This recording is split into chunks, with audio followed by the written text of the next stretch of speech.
What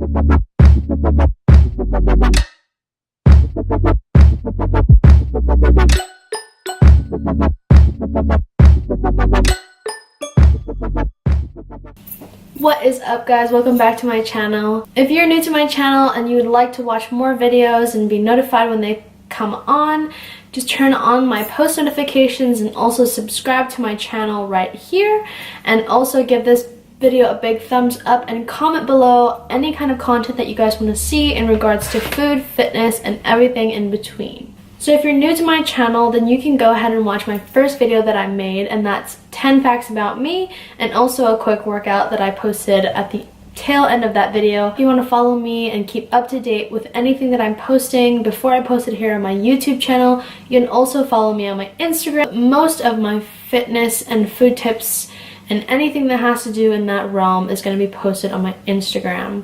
So today I'm going to be sharing with you guys 5 tips about food that'll help you with weight loss. And I say it as weight loss because a lot of the tips that I'm going to be giving you are more for fat loss, but everyone seems to be hooked on this idea of weight loss. Before I get into the 5 tips that I have for you, I just wanted to really emphasize that if you want to look for sustainable change, you won't only look at the number on the scale, but you will look more at how you're feeling inside and outside. And I think that at the end of the day, how you're feeling is way more important than the number on the scale. And so that's why I didn't necessarily want to gear any of my tips towards weight loss, and I wanted to gear it more towards fat loss. I also wanted to give you guys sort of an update on the kind of food regimen that I've been on, and I think that it'll be really beneficial information for those of you who would want to try it, and that's called intermittent fasting. And I hope to just inform you guys and not make you guys want to change your lifestyle so quickly, but just give you guys a different perspective on the different ways that you can use in order to sort of tailor to your needs and your fitness goals. And so without further ado, let's head on into the video. Alright, so I made a list just so that I don't get sidetracked. Of course, there's so much that I want to talk about and so much that I want to share with you guys, but I know that everyone only has about 10 minutes to spare, and so I wanted to sort of fit that all into one video. So let's get started.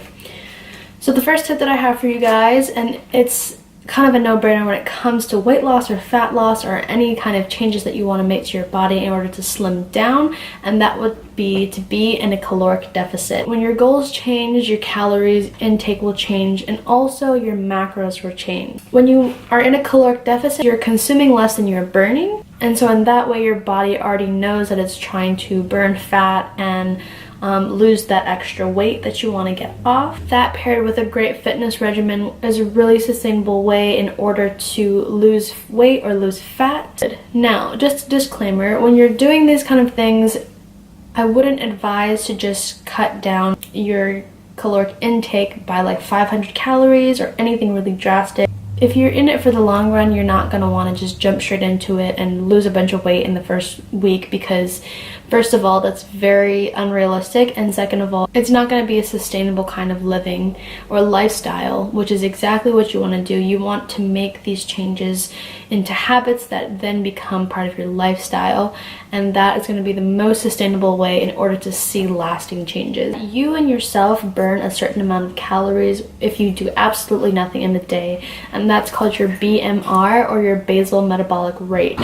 And so if you were to do absolutely nothing and you were just lie in your bed all day and just exist, then your body burns a certain amount of calories.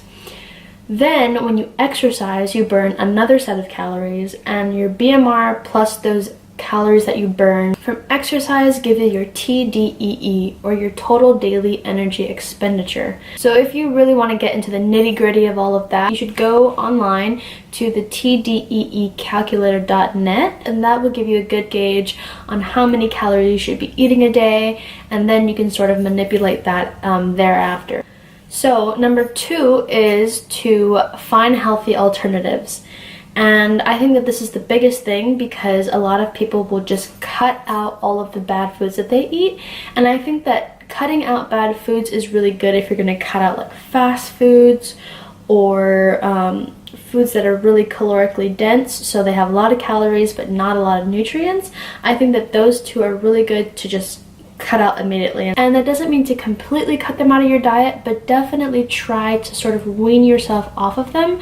And if you have a really huge dependency on them, I think that if you continue to find healthier alternatives and just slowly wean yourself off, don't just cut it off if you think that you won't be able to handle it. Some people are really good at just cutting it out. I personally am kind of in the middle, so there are some things where I can just cut it out, and I've sort of built a resistance over the years to just learn how to, I don't need it. I know a lot more about food than I did a couple years ago, and so I'm a little bit more conscious about what's good and what's not good for my body, but it's all about you and how you think bring about the most sustainable change within your lifestyle. Definitely try different things. Don't just be stuck to one method. I think that as long as you're trying to find healthy alternatives and you're cutting out the foods that you know are really bad for you, then you will see significant weight loss if you keep that as a habit. So some of the substitutes that you can eat, because in the poll that I had on my Instagram, people were like, what the heck do I eat in order to lose weight? So some of the switches that I made were kind of obvious. I actually cut out rice completely about 6 years ago, but if I do eat rice, I'll eat brown rice or wild rice or any kind of rice that's not white rice. I wouldn't say white rice is bad for you. Definitely in some respects it can have really good benefits, but for me it was so much easier to just cut it out, because when I was at like my lowest point, I was eating like full pans of fried rice, and it's just so addicting, like you could just continue to eat it if you put gravy on it or shoyu. Like it can just become a whole meal. So I just decided to cut that out, and it's been great for me. I do eat it sometimes when I'm eating sushi, because how can you eat sushi with any kind of rice aside from white rice? But I do eat that in moderation. And a lot of times when you go to places that claim they have healthy foods, there's like so much sugar in it, or they add a bunch of ingredients that don't have as much nutritional value. And so I would recommend making your own smoothies or your own acai bowls or your own yogurt bowls, and it's just so that you can sort of gauge what you're eating, how much of it you're eating, and you will know exactly what's in it. Also, you can substitute stevia for sugar in your coffee. You can also substitute honey or maple syrup for sugar in certain recipes, but it's all about just making small tweaks and changes to your diet. And honestly, you would be really surprised at how the small changes can really affect you and what you actually start liking instead of those things that you thought you couldn't let go of. Number 3 is to not take the easy way out. And when I say don't take the easy way out, I'm talking about detox teas or flat tummy teas, waist trainers, cleanses. All of those things are good if you're just trying to clean out your system, but they're not great ways in order to bring about sustainable weight loss. They will make you lose a bit of pounds, and they might make you feel a little bit skinnier, but you're bound to have that come back in water weight. And really, when you do detox teas, they're clearing you out, but they're also just getting rid of water weight, which can make you think that you're losing weight, but really in reality you're not.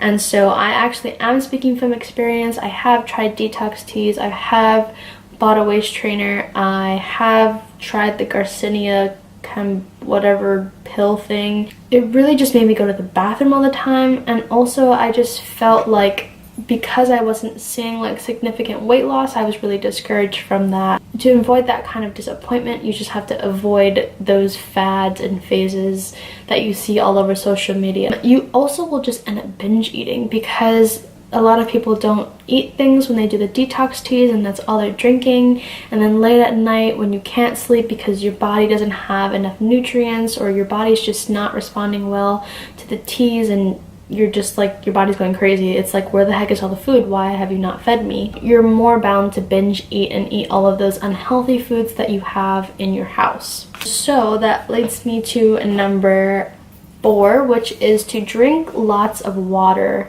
And I know this seems like not necessarily correlated with weight loss, but you will literally see if you start to make water more of a part of your daily life, how much weight you can lose, because you'll see that when you drink water, it fills you up. And so not only is it good for like your skin and just your body in general, it really fills you up. It curbs your cravings. At first, when you start drinking water all the time, you'll just be like, why am I drinking this much water? But then once you get into the habit of it, your body will need all of that water. And I drink water all the time. So ever since I've been here in New Zealand, I've tried to increase my water intake. And so I'll drink about 3 to 4 of these every day. And that's just because that's about all I can fit in a day when I'm working or when I'm just very busy. But I try really hard to drink 3 to 4 and sometimes even 5 of these. This is 700 milliliters, so this is approximately 3 cups of water in here. And so I will just drink it whenever. If I'm feeling bored, I'll drink water. If I'm feeling hungry, I'll drink water first and then assess myself after about 5 to 10 minutes, because sometimes you're not even hungry, you're just thirsty, or you just need something to fill your stomach. I also drink water when I am eating because it helps to fill me up, and I can like wolf down my food so quick. Like, I'll make it and I'll start eating it before I even sit down to actually eat it. And so I think that that's a real issue, because like when I get there, I'm just like, okay, and then I eat it all, and then I'll be like, okay, I'm still hungry. But really that's just like my eyes looking at the plate and saying like, well, it's already halfway done. So I'll drink water during, sometimes even before, I'll just chug a bunch of water because it just sits in your stomach and it makes you feel fuller for longer. So tip number 5 is to plan your meals and invest in a calorie counter or a meal tracker and even a scale. And so I think that the most beneficial thing about planning your meals is that you won't be caught off guard with the question of what am I going to eat. If you plan your meals out, and it doesn't mean that you have to prepare everything on one day, because I know that for me it was just really hard in college because I have a small fridge, not a lot of time, need to study. Even just the day before, think, okay, what am I going to eat for breakfast, lunch, and dinner, and some snacks throughout the day. I'm a creature of habit, so I will eat the same things every day and I won't get tired of them because they're really good and I know they're good for me. But planning your meals and investing in a meal tracker will really help you to understand what you're putting in your body, and it'll also open up your eyes to the things that you thought were healthy and are actually not as healthy as you thought. From personal experience, I learned so much about the food that I was eating, and also the foods that I thought were very healthy for me and actually turned out to not be nutritious at all. In certain health food stores or in your healthy section of the grocery store or at college are actually really, really high in calories, and that's because of all the things that people put on it, like croutons and cheese and nuts and all that kind of stuff.